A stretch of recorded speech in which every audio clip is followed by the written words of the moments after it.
Class 10th का economy का chapter number 2 भारतीय अर्थव्यवस्था के क्षेत्रक दोस्तों उसका पहला पार्ट जो था वो मैंने पढ़ा दिया है। दूसरा पार्ट आज हम लोग स्टार्ट करने जा रहे हैं। मैं हूं शिवम भार्गव, आप देख रहे हैं YouTube channel full on guide. दोस्तों आज हम लोग समझेंगे भारतीय अर्थव्यवस्था के जो तीनों क्षेत्रक थे, जो आपको मैंने पहले जो अगर आपने पहला वाला वीडियो देखा नहीं देखा तो उसका लिंक डिस्क्रिप्शन में जाओ, जल्दी से देख करके आओ, उसके बाद में ये देखना।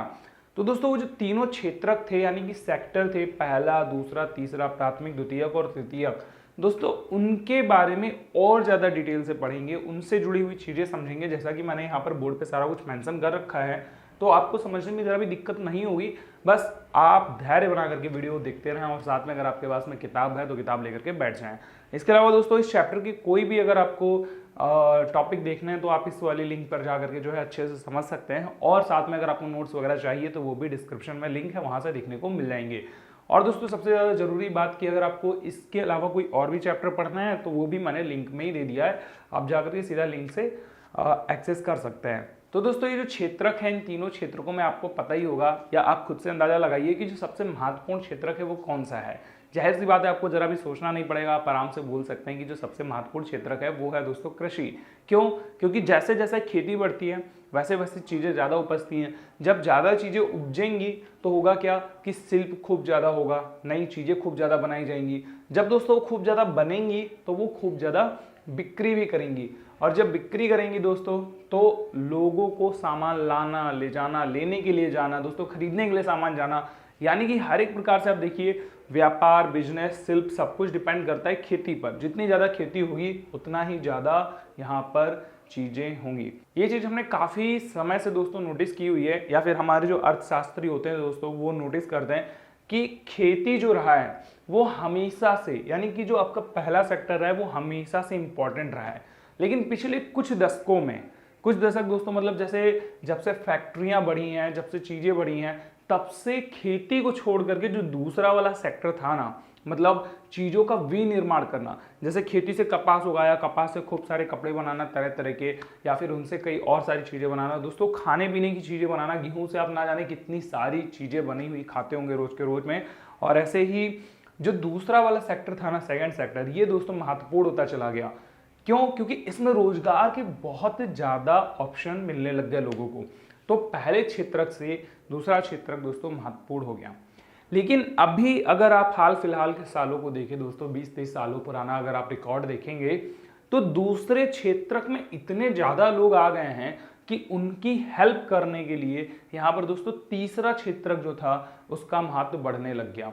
उदाहरण के लिए आप चाहे तो शिक्षकों को देख लीजिए, अच्छे अच्छे टीचर या फिर अच्छे अच्छे डॉक्टर, दोस्तों कोई भी तीसरे क्षेत्रक का जो पॉइंट है, कहने का मतलब जो भी लोग हैं उनका वैल्यू, उनकी महत्व, इंपॉर्टेंस दोस्तों बहुत ज़्यादा बढ़ती चली गई। समझ पा रहे हैं ना? पहला क्षेत्रक पहले इंपॉर्टेंट था, फिर दूसरा क्षेत्रक इंपॉर्टेंट हो गया, अब तीसरा क्षेत्रक बहुत ज़्यादा महत्वपूर्ण हो गया। आप इस वाले ग्राफ को भी देख सकते हैं। तो कहने का मतलब क्या है, मैं क्या कह रहा हूँ यहाँ पे, मैं ये कहना चाहता हूँ कि जो क्षेत्रक है दोस्तों उनका यानी सेक्टर का वैल्यू, इंपॉर्टेंस वो समय समय के अनुसार बदलता जा रहा है। पहले पहला था, फिर दूसरा हुआ, फिर तीसरा हुआ, ओके। लेकिन ये जो तीसरा वाला है ये आखिर इतना ज़्यादा इंपॉर्टेंट क्यों हुआ, इसके बारे में हम लोग बात करेंगे। सेवा क्षेत्रक का जो महत्व है वो इतना ज़्यादा क्यों बढ़ा। सबसे पहले देखिए यहाँ पर मैंने कुछ पॉइंट लिख रखे हैं दोस्तों। पहला जो पॉइंट है वो ये है कि मूलभूत सेवाओं की मांग बढ़ती चली गई। अब ये मूलभूत सेवाएं क्या होती हैं? देखिए कोई भी सरकार अपने लिए कुछ मूलभूत सेवाएं जो होती हैं वो निर्धारित कर देती है जो उनकी जनता को चाहिए होती है।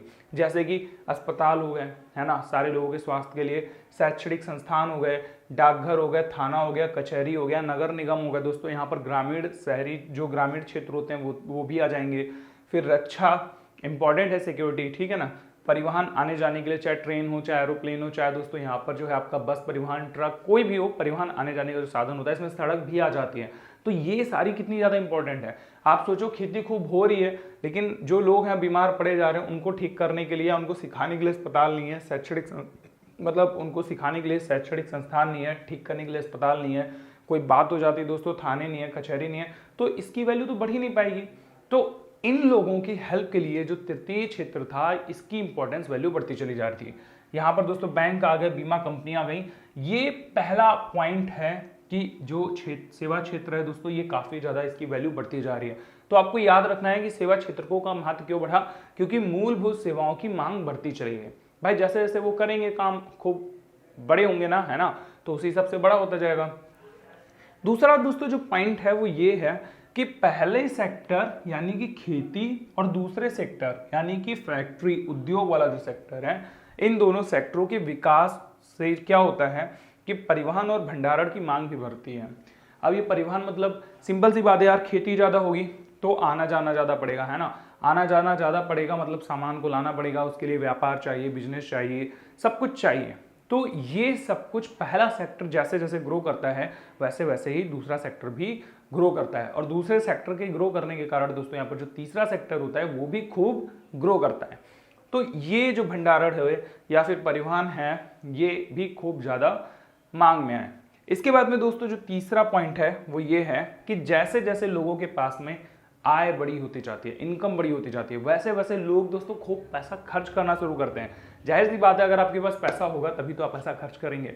कुछ एक होते हैं यहाँ पर जिनके पास पैसा तो खूब हो जाता है लेकिन वो उसको सिर्ज करके, आप मुझे कमेंट करके बताना सिर्ज करके क्या मतलब, सिर्ज करके का क्या मतलब होता है, तो सिर्ज करके रख लेते हैं। लेकिन फिर भी अगर पैसा है तभी तो खर्च करोगे यार। खर्च कहाँ करेंगे?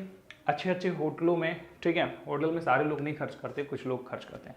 अच्छे स्कूलों में, अच्छे जो प्राइवेट अस्पताल हो गए दोस्तों वहाँ पर, सिनेमा घर में, पब में, या फिर कहीं अच्छी जगहों पर कुछ मनोरंजन के साधन खरीदने में, कुछ मतलब ऐसे वस्तु, विलासिता की वस्तुएं खरीदने में दोस्तों पैसे खत्म करेंगे ना। तो यहाँ पर तीसरा सेक्टर इसलिए भी इंपॉर्टेंट होता चला गया। और जो चौथा और सबसे ज़्यादा इंपॉर्टेंट पॉइंट है वो दोस्तों ये है कि अब संचार, सूचना और प्रौद्योगिकी यानी कि टेक्नोलॉजी काफ़ी ज़्यादा विकसित होती जा रही है।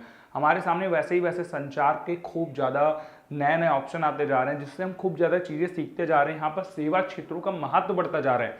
तो इसलिए ये जो सेवा क्षेत्र है दोस्तों ये काफ़ी ज़्यादा इम्पोर्टेंट बन गया हम लोगों के लिए। चलो ठीक है, आई थिंक आपको यहाँ तक समझ में आ गया होगा। एक बार इसकी समरी ले लेते हैं कि सेवा क्षेत्र क्यों इंपॉर्टेंट बन गए। क्योंकि पहले और दूसरे क्षेत्र महत्वपूर्ण होने से ये सारे काम होने शुरू हो गए, जिसके कारण इन कामों पर ज़्यादा ध्यान दिया जाने लग गया।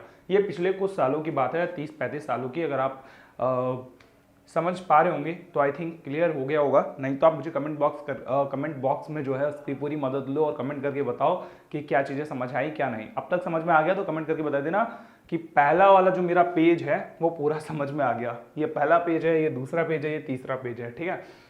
अब हम लोग बढ़ते हैं दूसरे पेज की तरफ, मतलब हमारे अगले सेक्टर, अगले पॉइंट की तरफ में। हमने समझ लिया सेवा क्षेत्र का महत्व क्यों बढ़ गया, लेकिन जो सेवा क्षेत्र है ना दोस्तों इसमें भी घपले हैं। इंपॉर्टेंट तो हुआ, घपले कैसे हैं समझते हैं इस बात को। ये मेरी भाषा में बोल रहा हूँ, घपले हैं, लिख मत देना, सेवा क्षेत्र में भी घपले हैं। सबसे पहली चीज अगर आप देखिए ध्यान से, थर्ड सेक्टर में दो तरीके के लोग होते हैं जो सेवाएं देते हैं। कौन कौन से? पहले वो लोग होते हैं जो कुशल कारीगर होते हैं या कुशल श्रमिक होते हैं।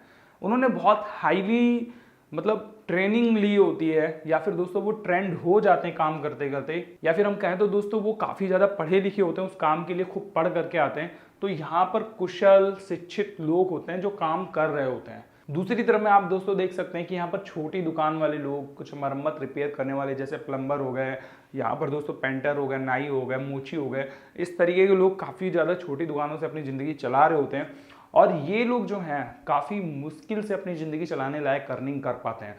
तो आप देख रहे हैं सेवाएं ये भी दे रहे हैं और सेवाएं जो हैं ये भी दे रहे हैं, लेकिन यहाँ पर इन लोगों की जो मात्रा है दोस्तों वो काफ़ी ज़्यादा कम, मतलब ज़्यादा हो जाती है और इनकी मात्रा काफ़ी कम है। मतलब जितने भी सेवा क्षेत्र में लोग लगे हुए ना उसमें से आधे से भी कम लोग ये हैं और बहुत ज़्यादा मात्रा में लोग ये हैं। कुछ तो इसमें ऐसे हैं कि पूरे दिन रेडी पटरी लगाते हैं। रेडी मतलब आपने ये वाली ठेला जरूर देखी होगी, इसको ठेला भी बोलते हैं लोग। तो इस पे सब्जी, फल या कोई भी चीज़ वगैरह लगा करके बेचते हैं और दोस्तों बहुत मुश्किल से जो है ना इनकम कर पाते हैं। अच्छा, ये जो रेडी पटरी वाले लोग होते हैं आप इनके लिए ना वैल्यू काफ़ी कम रखते हैं। अगर आप ध्यान से देखिए, कोई आपसे बोले कि क्या करते हो तो बोलेगा वो हम तो रेडी पटरी पे जो है ना फल बेचते हैं। लेकिन दोस्तों मैं गारंटी लेकर के बोल सकता हूँ कि अगर आपको किसी ऐसे शहर में जाना पड़ जाए जहाँ पर ये लोग ना हो, मतलब कोई फल बेचने वाले ना हो या फिर सब्जी बेचने वाले ना हो, कहीं मॉल वॉल में सब्जी फल मिल रही हो, तो आपको शहर से ना काफ़ी ज़्यादा चिड़ सी हो जाएगी कि हाँ कुछ मिलता ही नहीं है, क्योंकि जो इंपॉर्टेंट रोल अदा करते हैं ना वो लोग तो यही होते हैं दोस्तों। खैर ये तो बात मैंने अपनी तरफ से बताई। अब तो हम लोग थोड़ा सा आगे बढ़ते हैं कि ये जितने भी लोग हैं दोस्तों, अधिकांश लोग, ये लोग कहाँ कहाँ पर लगे हुए हैं, ये चीज़ ना हम लोग समझने की थोड़ी सी कोशिश करते हैं। इंपॉर्टेंट है, थोड़ा ध्यान से समझ लेना। मैं थोड़ा सा जूम कर देता हूँ।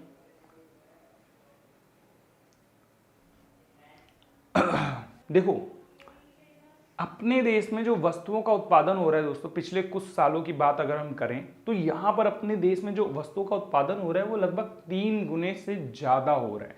मतलब पहले जितनी वस्तुएं उत्पादित की जाती थी उसमें से 3 गुना ज़्यादा वस्तुएं अब उत्पादित की जा रही हैं। लेकिन अगर इसमें लोगों की हम लोग संख्या देखें तो वो लोगों की संख्या जो है वो 3% से भी ज़्यादा है जिन लोगों को रोजगार मिला हुआ है। मतलब चीज़ें बनाई जा रही हैं बहुत ज़्यादा और उसमें लगे हुए हैं बहुत कम लोग। समझ पा रहे हो, बहुत ज़्यादा बनाने वाली चीज़ों में बहुत कम लोग काम कर रहे हैं। दूसरी तरफ अगर हम लोग सेवा क्षेत्र को देखें दोस्तों, तो सेवा क्षेत्र का ना विस्तार ऐसे 14 गुना बढ़ा हुआ है। जितना पहले था उससे 14 गुना ज़्यादा बड़ा हो गया है ये।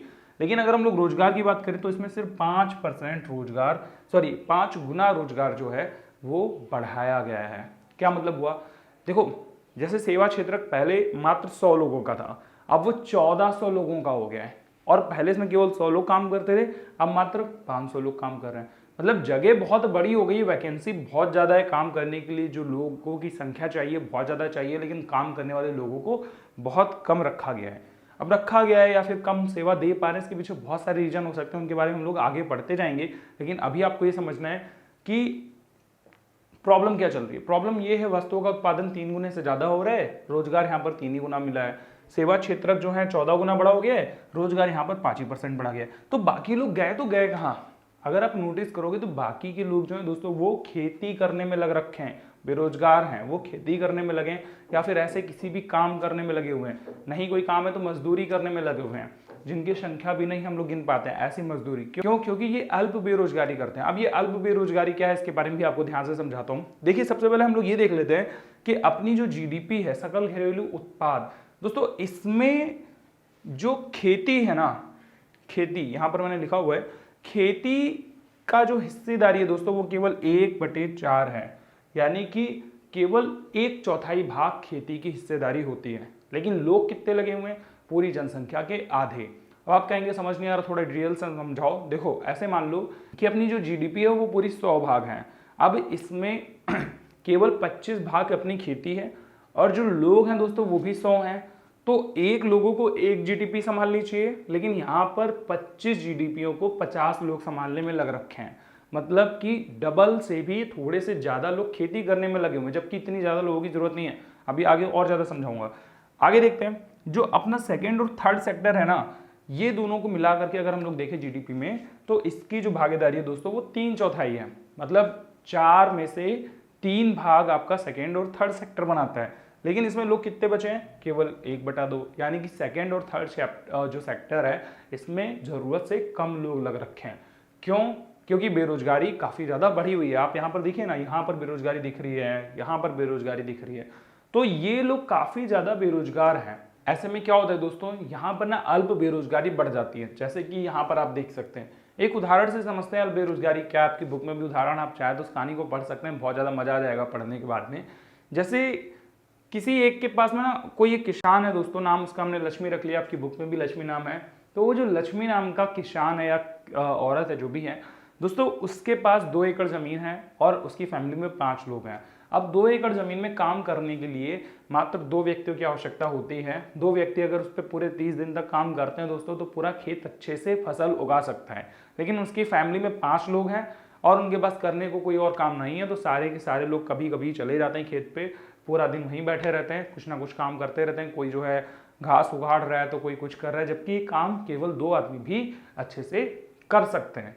तो अब आप देखिए, 2 लोगों का काम करने में कितने लोग लग रहे हैं? 5 लोग लगे हुए हैं। तो यही चीज दोस्तों जो है ये आपकी अल्प बेरोजगारी कही जाती है। ये चीज आपको नगरों में भी देखने को मिलती है। नगरों में भी बहुत ज्यादा अल्प बेरोजगारी है। जैसे कि आपने देखा होगा कई बार मजदूर लोग जो होते हैं, लेबर लोग, वो क्या करते हैं, वो घंटों खड़े रहते हैं और तब जाकर के उनको कई बार कोई आदमी आता है लेकर के चला जाता है, अपना काम देता है दिन भर का, उसके बाद में छोड़ देते हैं। तो एक दिन की तो सैलरी मिल गई, लेकिन अगले दिन कई बार उन लोगों को काम ही नहीं मिलता, कोई उनको ले जाने के लिए नहीं आता। अपने नगरों में देखा होगा ऐसे बहुत सारे लोग होते हैं, या फिर कई लोगों को माल नहीं मिलता, कई लोगों को जगह नहीं मिलती, कई लोगों को लिए बाजार नहीं होता, कई जगह पर जैसे संडे को बाजार लगता है या मंडे को बाजार लगता है, तो इस तरीके से दूसरी किसी बाजार में उनके लिए जगह ही नहीं होती है। तो 365 दिन उनके पास रोजगार ही नहीं है। 200 दिन 150 दिन अगर ऐसे लोगों का रोजगार रहेगा तो बाकी दिन तो घर पे खाली बैठेंगे ना, तो उनकी संख्या हम कहाँ से गिनेंगे। वो रोजगार नहीं करेंगे दोस्तों, वो नहीं कमाएंगे तो हमारा देश कैसे कमाएगा, है ना। ये सोचने वाली बात है, आप थोड़ा सा ध्यान से देखो। तो ऐसे लोग अल्प बेरोजगारी करते हैं, और ये जो अल्प बेरोजगारी होती है दोस्तों, ये काफ़ी ज़्यादा देश की जो जीडीपी है उसमें नीचे का स्थान बढ़ाने की कोशिश करती है। तो अगर अल्प बेरोजगारी किसी तरीके से खत्म हो जाए तो यहाँ पर काफ़ी ज़्यादा फायदे हो सकते हैं। अब अल्प बेरोजगारी खत्म करने के लिए दोस्तों यहाँ पर बहुत सारे ट्रिक्स यूज में लिए जा सकते हैं। ट्रिक्स का मतलब है कुछ उपाय किए जा सकते हैं। उदाहरण के लिए आप ये मान लो कि जो अभी हमने लक्ष्मी नाम का जो व्यक्ति लिया था, मतलब लक्ष्मी नाम का जो भी था, अगर औरत थी आदमी, उसके पास 2 एकड़ खेती है, 5 लोग काम करने वाले, उसमें से क्या हो कि 2 लोग निकल करके कहीं फैक्ट्री में काम करने चले जाएं, या फिर उनको कोई दूसरा आदमी अपने खेतों पे काम कराने के लिए ले जाए। तो होगा क्या कि वो फैक्ट्री में काम करने चले गए, इधर साइड में जो उनकी खेती है उस पर 3 लोग अभी भी काम कर रहे हैं, क्योंकि पहले 5 कर रहे थे जबकि जरूरत सिर्फ 2 की थी। अभी 3 लोग काम करेंगे खेती में, तो क्या कोई नुकसान बढ़ेगा? मेरे ख्याल से बिल्कुल नहीं पड़ने वाला। तो जब नुकसान नहीं पड़ रहा है और वो 2 लोग उधर भी काम करने गए, तो वहां से वो थोड़ा सा कमा करके ला रहे हैं, और बाकी का यहाँ पर खेती तो चल ही रही है। तो जब खेती भी चल रही है और एक्स्ट्रा भी कमा रहे हैं दोस्तों, तो इसे बोलते हैं अल्प बेरोजगारी खत्म करना। तो ये लोग जो 2 लोग फैक्ट्री में काम करने गए, ऐसे ही अपने देश में बहुत सारे लोगों को जरूरत है जिनको अतिरिक्त आय प्राप्त हो, और ये अतिरिक्त आय दोस्तों उनको कई तरीके से प्राप्त हो सकती है, जबकि यहाँ पर लोग ये सारी चीजों को छोड़ करके अल्प बेरोजगारी वाले कार्य कर रहे हैं। मतलब वो काम तो कर रहे हैं थोड़ा बहुत, उनको लग रहा है कि वो अपनी डेली लाइफ में बिजी है, लेकिन उससे वो बिजी ज्यादा नहीं भी अगर वो काम करेंगे तो अच्छे से चलेगा दाना पाना। तो इसी चीज को दोस्तों अल्प बेरोजगारी कहते हैं। आई थिंक आप समझ गए होंगे, कई बार मैंने बोल दिया। अब थोड़ा सा और ध्यान से समझो। जैसे मैंने खेत के लिए बोला ना कि 4 लोग काम करे, 5 लोग काम करे, 2 लोग चले गए, तो उससे उत्पादन में हमारे कोई फर्क नहीं पड़ने वाला, क्योंकि वो खेत ऑलरेडी 2 ही लोगों के काम करने के लिए बना हुआ था। तो ये जो अल्प बेरोजगारी है ये कैसे खत्म की जाए, इसको समझना आपके लिए बहुत ज्यादा जरूरी है। तो मैंने यहाँ पर लिख तो दिया है, ध्यान से सारी चीजें रेड पेन से लिखी है, लेकिन मे भी आपको दिख नहीं रहा होगा, थोड़ा सा जूम ले लेते हैं। अभी आपको दिख रहा होगा। ये जो अतिरिक्त आय है दोस्तों, इसको प्राप्त करने के बहुत सारे तरीके हो सकते हैं। हमारी सरकार इसके लिए काफी सारे कदम उठा सकती है। अगर सरकार थोड़ी सी अपनी हेल्प कर दे, मतलब उधर से, तो हमें भी बहुत ज्यादा बेनिफिट प्राप्त हो सकता है। आइए एक एक करके समझते हैं ध्यान से। सबसे पहले मैंने लिखा हुआ है खेती से। अब ये खेती से का क्या मतलब हुआ? खेती का मतलब ये है कि जो उसी लक्ष्मी का हम लोग उदाहरण ले रहे हैं फिर से, लक्ष्मी के खेतों पर दोस्तों अगर कोई आदमी काम कर रहा है ढंग से एक फसल उगाने तक, तो जब तक एक फसल उगेगी तब तक कि उसको एटलीस्ट 50 दिन का या 40 दिन का या 60 दिन का रोजगार मिल सकता है। कैसे? एक दिन जुताई करना होगा, एक दिन फिर उसमें खाद डालना होगा, पानी लगाना होगा, पांस लगाना होगा दोस्तों, फसल काटना होगा, कई सारे कार्य होते हैं। तो इस तरीके से आप मान सकते हैं कि एटलीस्ट एक फसल तैयार होने में उनको 50 दिन का रोजगार तो मिल ही जाता है। किन 2 लोगों को? जो लोग वहीं पर उसी जमीन पर काम करने वाले हैं। तो इसका मतलब ये है कि खेती से कुछ लोग रोजगार कर सकते हैं। अब दोस्तों यहाँ पर रोजगार के लिए, खेती करने के लिए काफी सारी चीजों की जरूरत पड़ेगी, जैसे कि बांध की या सिंचाई की। तो दोस्तों अगर सरकार हमारी इसमें थोड़ी सी हेल्प कर दे, कुछ कुएं खुदवाने के लिए, ठीक है, या फिर नहर लगवाने के लिए, तो नहर बनाने में, कुएं खुदवाने में, या फिर हो सकता है बांध बनाने के लिए कोई अगर हेल्प कर सोचे, वो प्लान अपना बनाए कि बांध बनवा देते हैं, तो बहुत सारे आसपास के लोगों की जरूरत पड़ेगी। जब बहुत सारे लोग आसपास के आएंगे, काम करेंगे, तो रोजगार मिलेगा कि नहीं मिलेगा? तो इनको रोजगार मिलता है। बांध खुदाई करने से, नहर खुदाई करने से, कुआं बनाने से रोजगार मिल सकता है। अब क्या होगा? जब पानी मिलने लग रहा है, ठीक है, उन्हीं किसानों को पानी मिल रहा है, तो वो ज्यादा फसल उगाएंगे कि नहीं उगाएंगे? और जब ज्यादा फसल उगेगी तो ज्यादा बेचेंगे, अधिक उत्पादन होगा, अधिक उत्पादन से खूब बिक्री होगी। दोस्तों खूब बिक्री होने से आप नोटिस करो कि जो व्यापारी होगा, जो बिजनेसमैन होगा, उसको वो बेच पाएगा कि नहीं बेच पाएगा? और जब वो बेचेगा तो उसको रोजगार मिला या नहीं? बिल्कुल मिला, ठीक है। अब आप एक चीज नोटिस करना, वो बेचेगा कैसे? पहले माल उस तक पहुंचाया जाएगा कि नहीं? खेतों से माल निकाल के उस व्यापारी तक पहुंचाने के लिए परिवहन की जरूरत पड़ती है। परिवहन के लिए दोस्तों सड़कों की जरूरत पड़ती है, और सड़कों के लिए दोस्तों काफ़ी सारे फिर से रोजगार लग जाएंगे, बहुत सारे लोगों को बुलाया जाएगा, काम करेंगे, बढ़िया से सड़क बनाएंगे। पतली पतली सड़कों की बात नहीं हो रही, यहाँ पर बात होती बड़े बड़े सड़कों की। अब एक चीज़ और नोटिस करना, सड़क बन गई, माल सड़क पर चल के नहीं जाएगा, माल सड़क पर चलवा करके जाएगा। चलाएगा कौन? कोई ट्रक ड्राइवर, कोई ट्रैक्टर ड्राइवर, कोई दोस्तों गाड़ी वाला, साधन यंत्र वाला, जिसके पास परिवहन के साधन होंगे, वो माल को भरेगा, लादेगा, ले जाएगा। तो वो अकेला नहीं होगा, 5-6 लोग और काम करेंगे। एक ही खेत से बात कर रहा हूँ। आप सोचो देश में कितने सारे खेत है, कितना सारा काम है, लेकिन इन सारे उपायों से काम बढ़ते हैं, रोजगार बढ़ता है। तो वो आदमी खेत से माल लेकर के जा रहा है इस व्यापारी तक बेचने के लिए, तो माल ले जाने से भी दोस्तों खूब सारा व्यापार बढ़ा, और व्यापार नहीं दोस्तों सॉरी, रोजगार बढ़ा। ठीक है, फिर यहाँ पर सड़कों के निर्माण से मैंने अभी बता दिया, अब वो माल पहुंच गया बाजार तक, उस व्यापारी के पास तक जो उसको बेचने वाला है। लेकिन व्यापारी जो है आनाकानी कर रहे हैं कि अभी तो भाई मंदी चल रही है, थोड़ा सा सस्ता कर लेते हैं माल। तो जो किसान है वो सोच रहा है कि यार अगर इतने सस्ते में बिकेगा तो मामला हमारा चलेगा नहीं, तो वो सोचेगा थोड़े दिन तक रुक जाते हैं।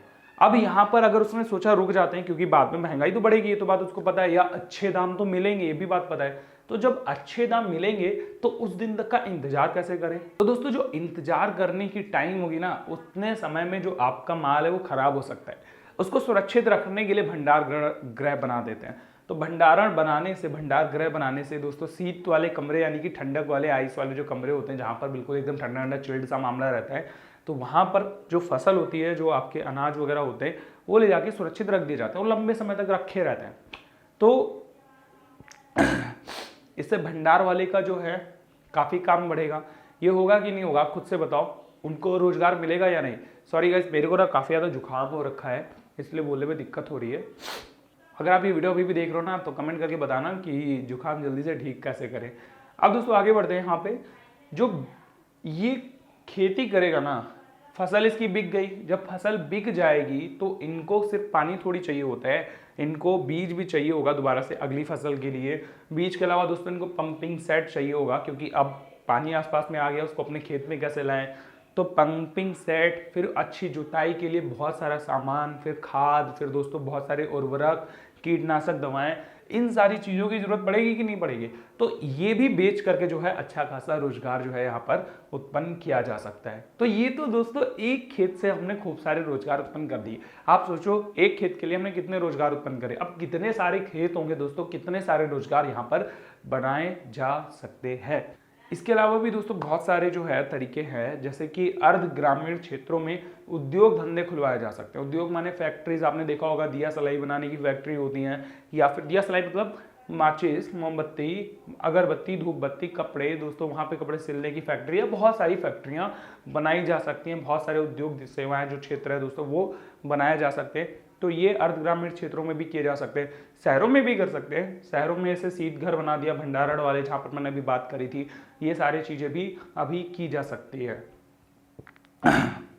इसके अलावा दोस्तों और भी बहुत सारी चीज़ें हैं, जैसे कि यहाँ पर वनों के आसपास में शहद संग्रह अगर हमने बना दिया, जो शहद को इकट्ठा करके अपने सेव करके रखेंगे, तो वो भी जो है काफ़ी ज़्यादा काम करेगा यहाँ पे और खूब ज़्यादा रोजगार उत्पन्न करेगा। अब दोस्तों आप एक चीज़ ना नोटिस करो कि जब ये सारी चीज़ें हो रही होंगी तो शहरों में काफ़ी ज़्यादा लोगों की ज़रूरत पड़ेगी, जैसे कि कुछ भवनों की, कुछ अध्यापकों की, डॉक्टरों की, नर्सों की, इन सब की बेहतरी के लिए। तो ये लोग भी तो रोजगार में आएंगे भाई। जब सब लोग कमा रहे हैं तो सब लोग आगे बढ़ने की कोशिश करेंगे, तो ऐसे में भवन, अच्छे अच्छे भवन, मतलब चाहे तो वो स्कूल का हो गया, हॉस्पिटल का हो गया, उनको बनाने वाले मिस्त्री, लेबर, सबको रोजगार मिल रहा है ना, तो उनको रोजगार मिलेगा। फिर उनमें काम करने वाले अध्यापक हो गए, टीचर हो गए, डॉक्टर हो गए, ऐसे लोग भी दोस्तों यहाँ पर जो है उनको भी रोजगार मिलेगा। इसके अलावा दोस्तों जो हमारी राज्य सरकार होती है ना, वो कई और तरीके भी अपनाती है, जैसे कि पर्यटन से भी बहुत ज़्यादा पैसे कमाए जा सकते हैं, मतलब रोजगार दिया जा सकता है लोगों को। अगर कोई राज्य सरकार थोड़ा सा पर्यटन पर ध्यान दे ले कि उसके यहाँ कौन कौन सी चीज़ें जो हैं वो लोगों को आकर्षित करती हैं, उस पर थोड़ा सा और ज़्यादा जोर दे करके उसको उभारे, लोगों की नज़र में लाए, तो लोग दूर दूर से चल के घूमने आते हैं। तो जब घूमने आएंगे दोस्तों तो रोजगार बढ़ेगा। आप इस बात को नोटिस करना, घूमने आने वाली जगहों पर काफ़ी ज़्यादा काम होता है, हमेशा से ही ऐसा होता आ रहा है, आप सदियों से आगे जा करके देखेंगे। तो दोस्तों इसका जो अगला वाला पार्ट है वो आपको देखने को मिलेगा अगली वाली वीडियो में, और उसका लिंक आपको डिस्क्रिप्शन में मिल जाएगा, यहाँ पर भी आपको देखने को मिल जाएगा, इधर उधर कहीं भी जहाँ भी मिल जाए देख लेना। और अगर आपको वीडियो पसंद आया तो इस वीडियो को लाइक कर देना, मेरे चैनल को सब्सक्राइब करके अपने दोस्तों को शेयर कर देना, और खास करके मुझे कमेंट करके बताना मत भूलना कि चीज़ें समझ में आई या फिर नहीं। तो मैं मिलता हूँ आपसे अगली वीडियो में, तब तक के लिए गुड बाय, टेक केयर, अपना ख्याल रखिए, हंसते रहिए, देखते रहिए फुल ऑन गाइड।